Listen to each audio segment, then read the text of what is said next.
Hello and good afternoon, everyone. My name is Jillian Bender-Cormier. I am brand manager with Bender Insurance Solutions. We want to welcome you to another educational BenderU webinar discussing COVID paid sick leave, or SB 114. Some housekeeping notes. At the end of this webinar, we will have an engaging Q&A session that I will be facilitating. If you have any questions during the webinar, please feel free to type them into the chat box or in the Q&A section. If you were able to include a question while registering or email us a question in advance of our session today, our main presenter, Misty, has been given a chance to review them and address them during our session today. During the Q&A time near the end of the presentation, I will be sharing any additional questions you might have with our speakers. We want to be conscious of time, so if we don't get to answer all of your questions, we will gladly reach out to you individually after the webinar. You are all in listen-only mode and will remain muted throughout the session. We're going to try and keep our presentation today to 30 minutes and will likely continue our Q&A slightly past 2 o'clock. This session is being recorded, however, and at the conclusion of the webinar, the recording link, as well as a copy of the slide deck, will be forwarded to you. Unfortunately, our Bender Insurance Solutions host, Keck Royce, is suffering from laryngitis, and to spare her vocal cords, I'm introducing our first speaker. Misty Elmore has an age over 25 years. Misty has held in-house human resource positions, consulted with hundreds of California, and is currently the CEO of Elmore HR Consulting. Elmore HR Consulting provides employers in California with peace of mind and more time by providing customized human resource and safety solutions through a strategic partnership. The Elmore HR team is continuously driven by core values of trusted, fun, and intelligent. Earning the trust of clients with intelligent solutions and guidance, all while having fun in the process, is invaluable in a space that can be very heavy and concerning to employers. Without further ado, welcome Misty. Fantastic. Thank you so much. Thank you everyone for joining. We are thrilled to see the number of participants. It continues to climb. Even into this afternoon, we had more registrants. So I think that just simply confirms our anticipation that we have a variety of levels of head spinning going on. I'm excited to talk to you about this 2022 California COVID-19 supplemental paid sick leave. I'm confident we'll be able to slow the head spinning, although as many of these seminars around COVID have started over the last couple of years, I do want to let you know we do not have all the answers. Some things I mentioned may cause some more questions, and we are anticipating the FAQs from the Labor Commissioner at any moment. And as soon as those are available, we will be sharing those as well. So we're going to go through and start some information and dive in. Like I said, and as mentioned, we were tracking your questions, and we'll make sure we touch on those the best that we can as we go through. Let's dive in. First thing, this is not your 2020 or 2021 COVID sick leave as known before. However, it's very similar. So there's a lot of things that have changed, as you see there, that introduced a new labor code. There's new amounts of time, but the reasons for leave should feel comfortable. They should feel familiar to what we had in the past. Of course, there's some action items and things we must do as takeaways. A new poster which came out late yesterday afternoon and we're going to share with you today. Yes, the dreaded pay period notices are back. However, they are different in form, so we'll talk through that. And you did hear right, it is of course retroactive because why not? So we'll be talking that through and making sure we understand what all those pieces look like today. First off, let's talk about the basics and the key parts and pieces of this new requirement. This does apply to all employers with 26 or more employees. And we did have a great question from Stephanie as to what about healthcare providers? What about medical industry? And we also had a question around what about those with a collective bargaining agreement? The requirement is that you have 26 or more employees anywhere in the universe. And then it would be applicable to your employees based in California. It is applicable to all public and private employers with 26 or more employees, including those with collective bargaining agreement, which Stephanie also includes those of us in the healthcare industry. So that's where there's the similarities with the prior sick leave that you are familiar with as well, specific to California. There were some carve outs under the federal leave for healthcare, not applicable here. Also, the retroactive piece, as I mentioned, we can see that this is effective on February 19th, just a couple days from today. However, we do have a little bit of a look back period to the beginning of this year. So we're going to talk about what that means in just a moment. However, this is currently slated to sunset on September the 30th. We've all been through that process before where we see an extension, so I'm sure it's going to depend on where we're sitting with the pandemic and numbers and the like when September comes around. Something I do want you to know is if an individual should start their leave on or around September the 30th, their paid leave will extend through that period of leave which started on or before September 30th. So when that 30th date comes around, it does not mean that that particular paid leave ceases on that day. You can also see there that it does require some retroactive adjustments potentially. So should we have an individual come to us starting Saturday or thereafter and say, hey, when I took that time off, I applied my vacation time because I didn't want it to be unpaid, but now I want you to unwind that and give me my PTO or vacation back and apply this sick leave. You have one full pay period to make that happen. That needs to be adjusted, as you'll see a little bit later, by the end of the pay date for the following full pay period. So there is some look back, some adjustments that need to happen and that we need to be aware of with that retroactivity part and piece.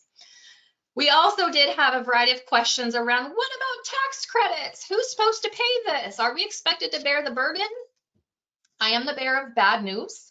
There is no direct tax credit for this mandatory paid COVID sick leave. However, we are anticipating more accessibility to a variety of different tax credits, which are applicable to a variety of businesses. So I'd certainly make sure that you're in communication and contact with your CPA and or if you have a tax credit specialist to continue to monitor that part. So now that we understand the basics, let's look at the applicability and what this creates. So this COVID-19 supplemental paid sick leave has two banks, which is different from what we've had in the past. Leave Bank 1 is still operating off that honesty policy. So this is an individual that tells us I'm subject to quarantine based on my exposure or based on my symptoms or my healthcare provider told me to quarantine. Or I'm having symptoms of COVID-19 and I'm waiting for my medical diagnosis. Or my family member, I need to care for them because they are experiencing symptoms of COVID-19 or have been directed to quarantine or isolate. All of that, hopefully to most of you on the session today, feels comfortable. Those are same and similar to what we had with the prior version of California paid sick leave. Additionally, this bank allows for time off, again, as we saw under the former sick leave policy, if a child's school or place of care is closed, therefore they cannot attend, and your employee who is a caretaker for that child needs some time off. There are different parts that are new under this Leave Bank 1. So the new piece is that if an employee is attending an appointment for a vaccine or a booster for themselves or for a family member, and or if they experience vaccine-related symptoms, they can apply some time from this first leave bank, which is, as you see, up to 40 hours for those reasons. You can, however, limit the time off for attending a vaccine or booster appointment or for symptoms related to the vaccine to 24 hours or 3 days of that 40-hour bank. Unless, because nothing's ever easy, unless they receive documentation from a healthcare provider that those symptoms related to the vaccine have continued on beyond the duration of the 3 days, why then you have to give them more. So there's a limit with an exception of documentation that they need more. So that's kind of the vetting of that honesty policy under that Leave Bank 1. Then we have Leave Bank 2. This is the new piece. This one is not the honesty policy. This allows for a second bank of 40 hours, which would be for your full-time staff, a total of 80 when you combine the two banks. So if they, as the employee, test positive for COVID, or if they have a family member who tests positive for COVID, and they provide you proof, then they have access to this second bank of 40 hours. Now, I know a lot of you are thinking, well, Misty, what can they provide as proof? And we even had that question. We don't know. We're waiting for those FAQs to come out. Likely it's going to be something in conjunction that shows the date, their name, and of course the results. But we will see. We also are thinking about the part now where tests have to be proctored. So we're not sure if that's going to factor in as it is under the ETS. So unfortunately, we don't have all the answers there, but we will see what that looks like. So in relation to Leave Bank 1, Leave Bank 2, each of those individually being 40 hours for a total of 8. We also need to look at what if they're not part-time or full-time? What if we have someone who is part-time, or what if we have someone who doesn't work a regular schedule? So those 40 hours for each of those banks is applicable if you have that full-time employee who regularly works 40-hour work weeks. If you have a part-time regular employee who's someone who maybe works a regular schedule of 32, 24, 16 hours in a week, they get the average amount of hours they would normally be scheduled to work over the course of a 2-week period. If you have that variable employee, which I'm sure some of you are thinking, hey, that sounds like insurance, right? Those are those employees that don't have a regular shift or regular schedule. Then you get to do a fun calculation, and we're sure there's going to be an example of that in the Labor Commissioner's FAQs. But this is where you're going to have a look back, similar to what we had with previous mandatory sick time. If the employee's been with you for more than 6 months, you're going to go back those full 6 months and do a calculation with a look back. If they've been with you less than 6 months, but more than 7 days, you're going to look at their entire employment period. So there is that calculation you would need to do and make sure we're essentially providing the right amount of time under both Bank 1 and under Bank 2. Let's look at the poster. So as I mentioned, we did late yesterday afternoon finally receive our anticipated poster that they promised we would have by yesterday, which we did. So what I've done is broken that out by section so that we can walk through that together. But also I wanted you to be familiar and comfortable when you place this on your wall. And of course, if staff have questions, I wanted you to see it in the form that staff would be seeing that as well. So at the top of the poster, as you see here, reminds us that it's effective February 19th. Don't forget about that retroactive part that we're going to talk about. It's applicable when we have 26 or more employees anywhere to our California employees. It reminds us the maximum is 80 hours when we combine those two banks. It also tells us we as the employer must apply this time properly if we receive an oral or written request. So that is important. We can't require or can't hold tight and not do anything until they give us something in writing. If you receive that oral request, I'd strongly suggest that you document when you receive that oral request, how it was received, and make sure you're processing things properly. Let's look at the next section of the poster. So the next section highlights that Bank 1 amount of time and how that time can be used as I reviewed in that first section for that bank. You'll see everything I mentioned to you called out specifically here, including the limitation to 24 hours or 3 days for attending vaccination or booster appointments and any side effects that are listed there. The balance of this, again, should feel pretty familiar to that formerly applicable California paid sick leave that we had. Then let's look at Bank 2. Bank 2, remember, we spoke about this, is if they have proof. So if they have proof of that positive COVID test then that's where they have access, or that door opens for them to use that second bank of COVID-19 paid sick leave specific to California. This section of the poster also gives us the definition of family member. So you can see that on the bottom of that yellow section, who would qualify as a family member, which is important to be mindful of, because I think a lot of us have heard over the pandemic, I live with this person who tested positive, but I may not live with my grandmother and I may need to take her to get her booster shot. Grandma still qualifies. So it's not limited to a household, it's limited to definition of a family member. And this is where Tracy said, well, Misty, what can we require them to provide us? And unfortunately, Tracy, we are not absolutely certain on that yet. We're hoping to get some clarity around exactly what thing or things we can require employees to provide as that proof of a positive COVID-19 test. The next section of the poster speaks to part-time employees, and this is where it mentions some of the calculation, but you'll notice it doesn't dive much into those variable staff members. That's more important for those of you who are going to be making those calculations for payroll purposes or employee communication purposes, to make sure you understand that part and piece of the full definition of how to calculate bank balances for those variable and part-time staff members. Then the next section on the poster speaks about payment. Again, this should feel comfortable. You see that 511 and 5,110. Those should bring back some memories. Those are the same caps that we have had in the past under both the federal and the state prior COVID leaves. Those are at play again.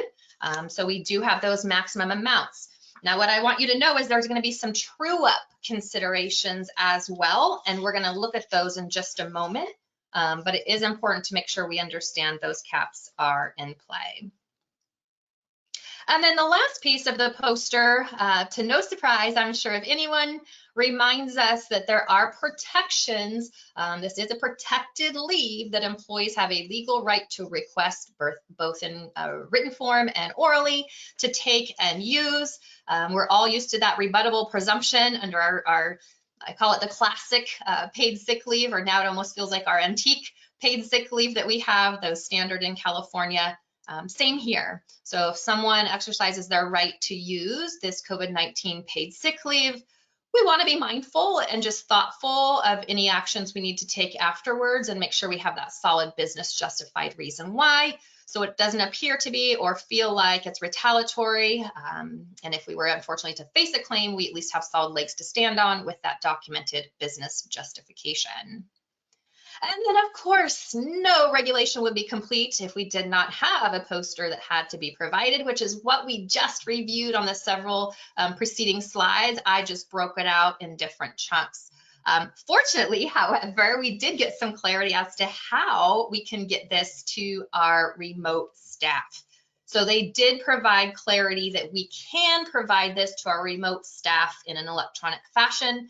For those of you who have employees at any point in time reporting to an office or physical location, and especially if you have multiple locations, this poster must be displayed in an area frequented by employees, which is where your other employment posters should be as well.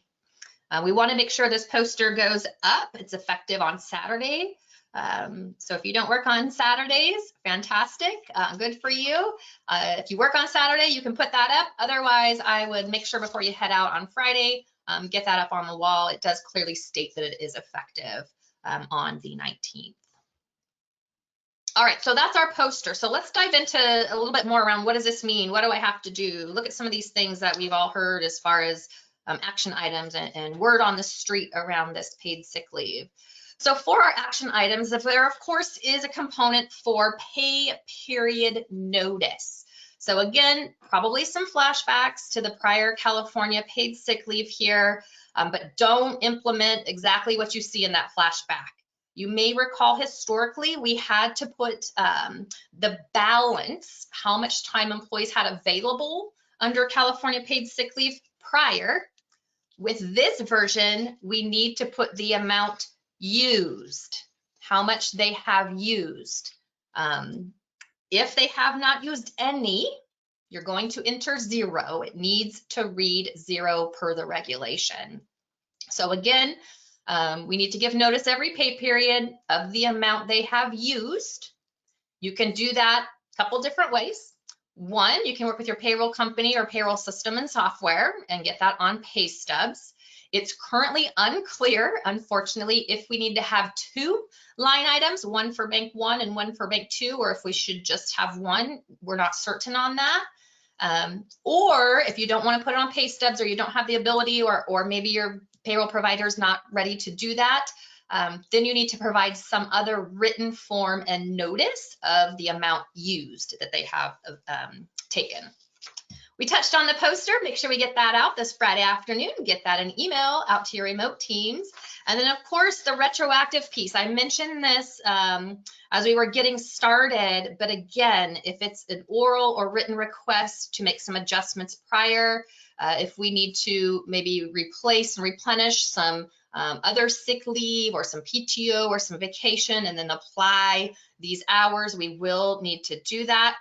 If you were being generous as an employer and you provided some form of your own supplemental paid time for employees that had to miss work for COVID reasons, you just might be able to credit that towards these banks, therefore reducing the amount available. But there's some very specific requirements, and our standard California paid sick leave mandate does not apply. So we can't wash that one out. That is a separate bank. This would be if you were being over generous and providing something greater than what you're mandated to do.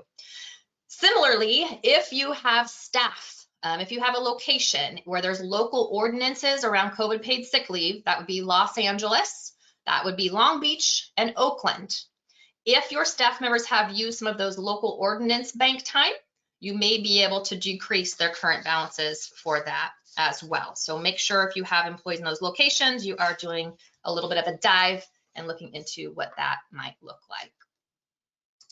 A couple other considerations. I mentioned that one, the supplemental benefits there. Again, it's very limited. This would have to be you going above and beyond, providing some extra time to your employees that you aren't required to give them. If for whatever reason you provided them some supplemental leave, but let's say maybe you said, you know, we'll pay you, but we aren't going to pay you your full rate. We'll pay you minimum wage. This is where that true up piece comes in. So they could come to you and say, hey, remember when you were being nice and you paid me some extra at minimum wage? Well, now I want you to true that up so I get the full amount I should have gotten. So that's where you would need to do that, but you can credit that time towards either bank one or bank two. Another big piece here we need to be mindful of. This is all driven by employee oral or written request. So I think that's a benefit there for one reason. One, we don't have to scramble and go back and unwind any payment of time or those kinds of things unless we have that request from an employee. But also we need to be mindful, and especially for those supervisors who are processing payroll, we need to make sure they understand we cannot automatically apply any of this time. We want to make sure we have an employee oral or written request to apply that time. We might have a situation where, let's say, an employee, for whatever reason, doesn't want to use that time and they want to use sick time, or they want to use vacation, or they want it unpaid. Maybe they, want to hold on to that. They're worried about COVID. That would be a situation where we say, okay, and we make sure we apply what they have elected to do.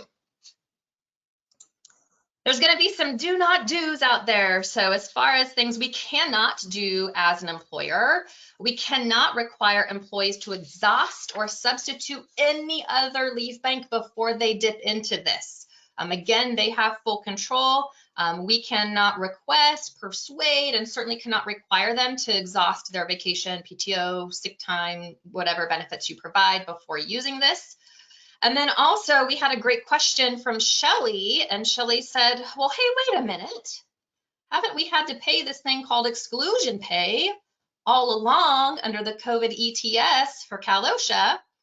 And yes, Shelly, great job being aware of exclusion pay. Exclusion pay kicks in and is required when an employee has a workplace exposure. So if that sounds foreign or unfamiliar, I'd encourage you to visit that website there with the FAQs That means the employer has to continue to pay wages and benefits if an employee is exposed to COVID in the workplace. So again, we cannot require employees to first exhaust that. We would want them, obviously, it be in your benefit, honestly, to have them exhaust the bank 1 and bank 2 of that time. And then I'm going to turn it over to Saul here to give us a couple reminders as it relates to workers' comp. And again, these things should feel familiar and comfortable. There are a couple of things that have been in place for quite some time now.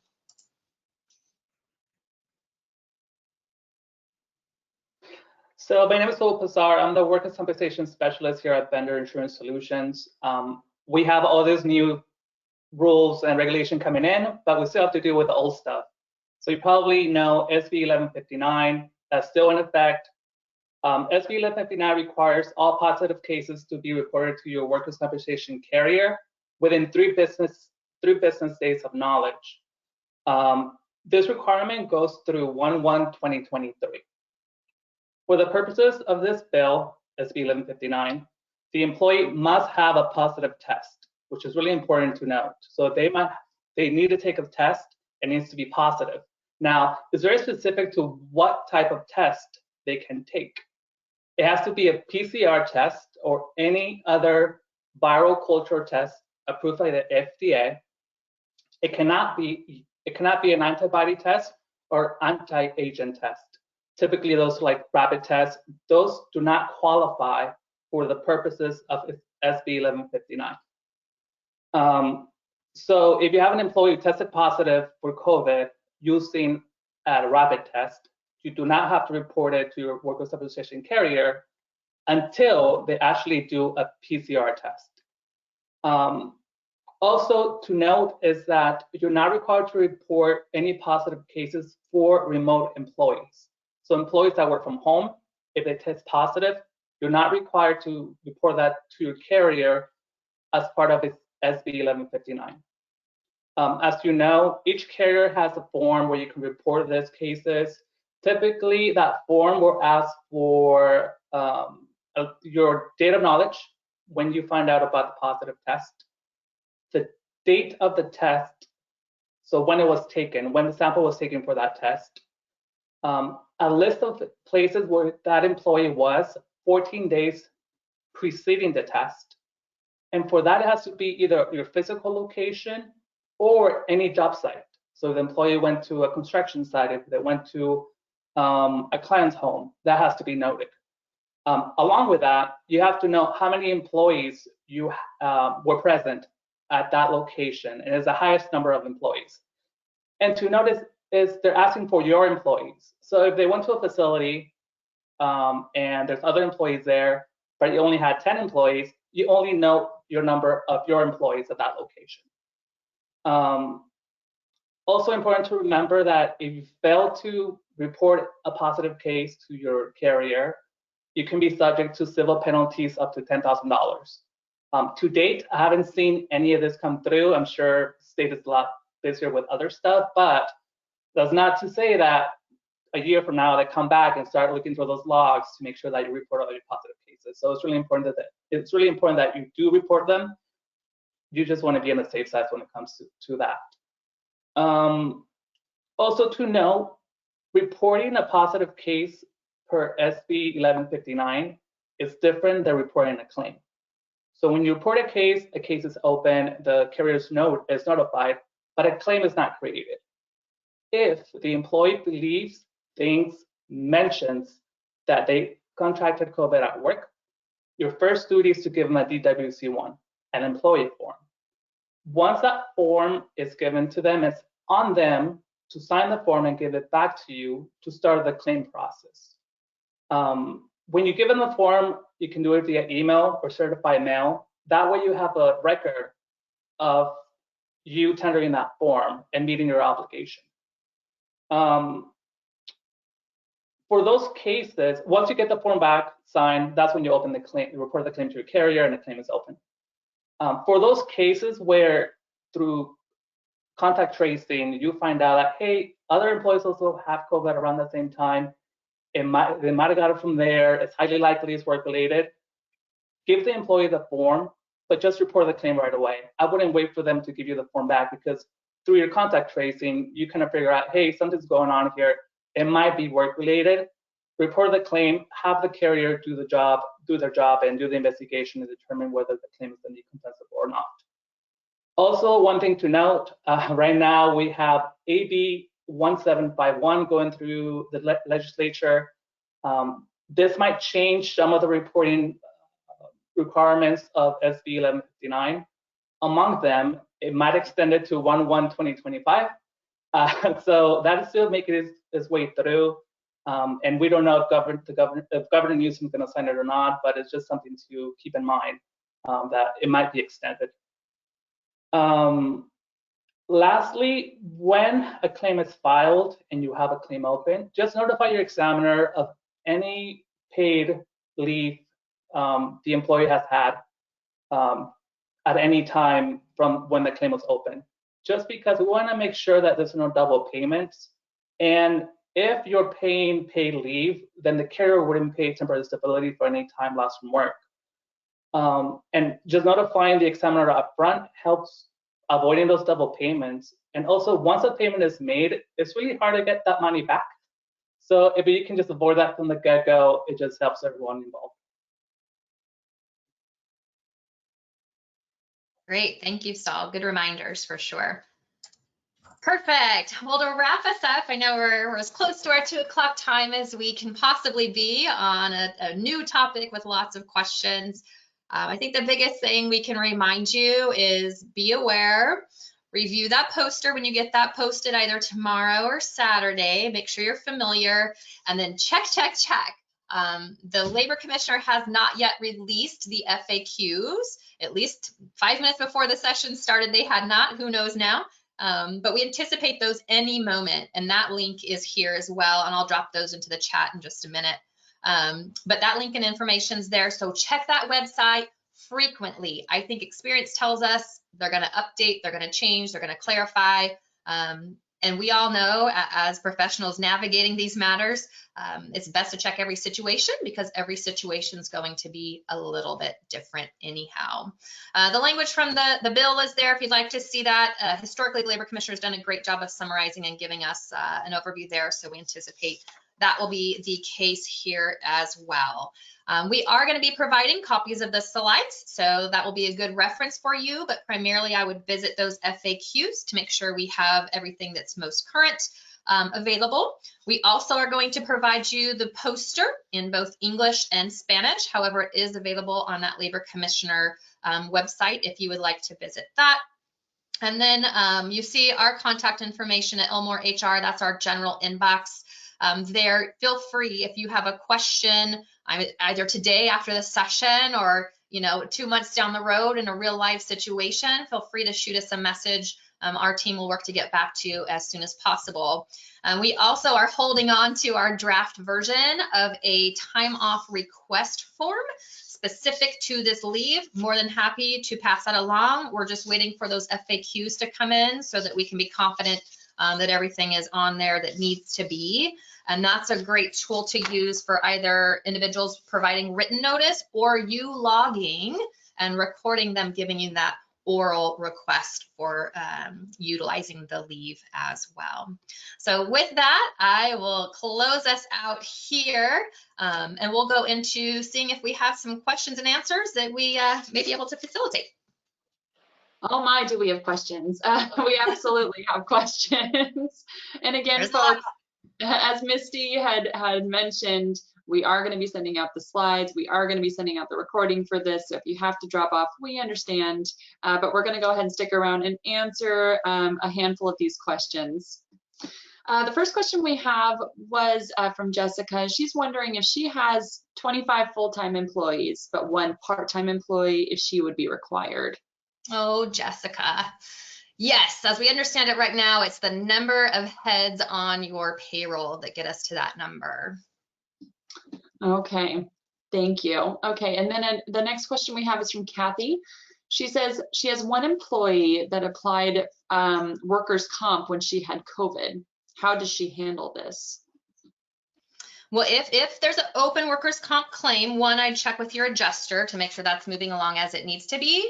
But as Saul mentioned, we will need to coordinate that, because if the employee is collecting any disability payments, and that could be through workers' comp, or it might be even some state, that may impact how that's handled. We don't want to impact that pay.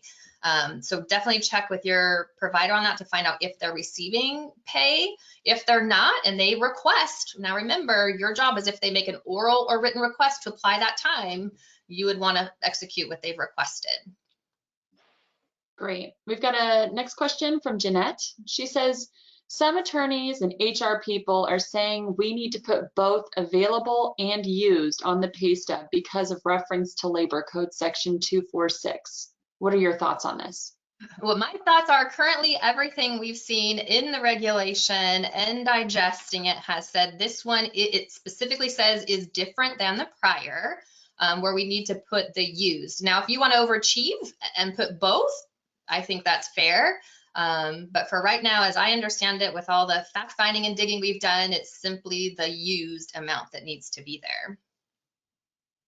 Perfect. Thank you. Next question we have is from Cynthia. She says, does the employee have to request retro pay, or do we give it to them since it's in the past? Good question. They have to request it. So you don't have to hustle and go unwind or figure out who wants what. You just hold tight until someone comes to you and says, hey, this retroactive sick thing, I want to use that. Okay, perfect. And we did get a lot of questions regarding used, so I'll skip over those. So I'll think of the same thing. It's confusing. I'm with you all. It's very different than what we've seen. It's different than what we normally do with our classic sick time and with our vacation. And that was one that kind of perked up all of our ears. But yeah, like I said, under a lot of assessment, currently we're sticking with it needs to be what's used. The regulation language supports that in clearly saying, as I mentioned, if they haven't used any on their pay stub or that separate written notice, you must give them something that says 0. It has to say used, 0 or what's been used. Perfect. We have a two-part question here from Victoria. She asks, if an employee tests positive on a rapid antigen test, do we need to require them to take a PCR test, and can they opt not to? And then she has a second part to that that says, also what happens if you already reported cases that only have positives through rapid antigen tests? We might want to pull Saul in on that one for workers' comp, but my understanding is anytime you have a test, and this is especially true on the outset of that SB 1159, anytime you got a positive, it was to report it. And remember, you're not reporting a case, or a claim rather, workers' comp claim. You're being diligent in following that SB 1159. So our suggestion is report it. That way it's there and done. As far as the first piece of that question, we're not sure. We will see. But again, I mean, really, we're seeing if there's any positive result, we'll have to take that and process that. We haven't seen any language that says it must be one or the other, PCR or antigen. Yeah, so for the reporting for the workers' compensation carrier, an antigen test does not qualify as a positive case that has to be reported. It has to be a PCR test or antiviral, an approved antiviral test. So if they only come with that antigen test, no need to report it to the carrier as the SB 1159.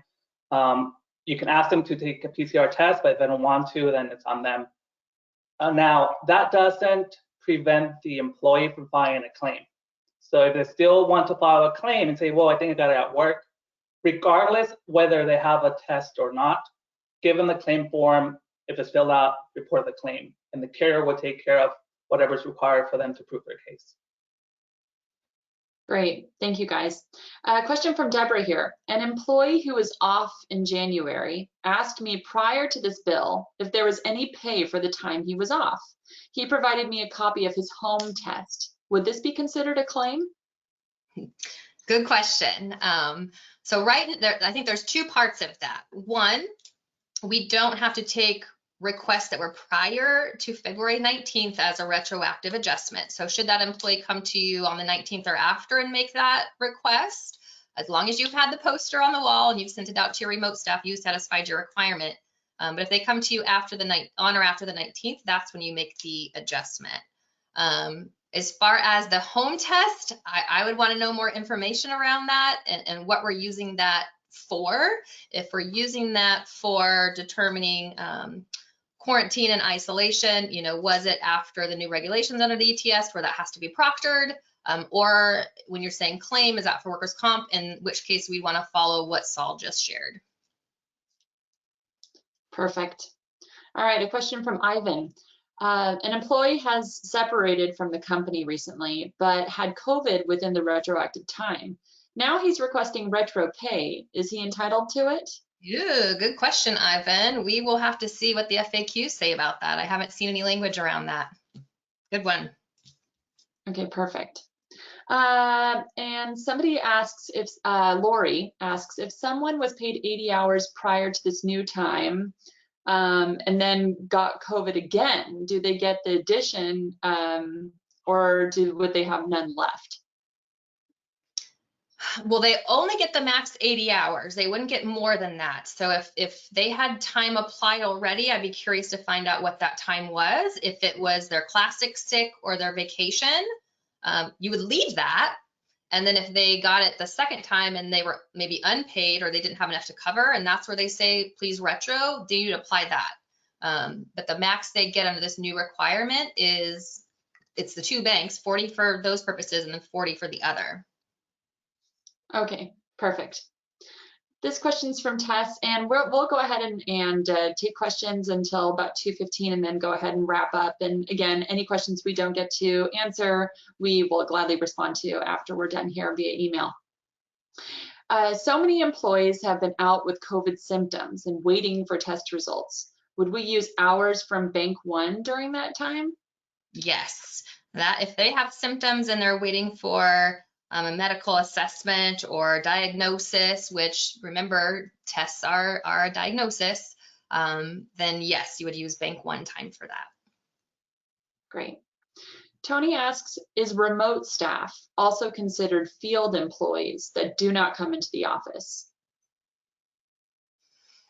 Is remote staff considered field employees? If we're talking about getting the poster out, yes, I would make sure everyone has that. Maybe you're speaking about, like, say, construction, where you have employees that work in the field and don't come into the office. That's what I assume. I would make sure they all have a copy of it somehow, whether you have that shared drive, whether you give it to your foreman to distribute at the next, meeting on Monday morning. I would make sure that that poster gets out to everybody so it's clearly communicated. And he did confirm, yes, it was due to the poster. So, okay, and we have a question from, let's see, from Janae. She's wondering, how is the employer getting reimbursed for this expense? Oh, Janae, I know. It's painful. There's no reimbursement. There's no tax credit. There's no reimbursement. It is a burden on the employer to pay that time. But as I mentioned in one of the early slides, there are anticipated to be ongoing, as we know there's some tax credits available to employers and forthcoming tax credits. So I would certainly speak with your CPA and see, based on your organization, your industry, your size, make sure they're applying all those tax credits. And that's something, if you don't have a CPA you work with, we work with some great tax credit professionals that focus just on tax credits. So I'm happy to pass along that information if you like as well. Just shoot us an email. Perfect. All right, this will be our last question for today. It's from Deborah. She said, if they're using Bank One, well, she asked the question about the while they're waiting for the test results.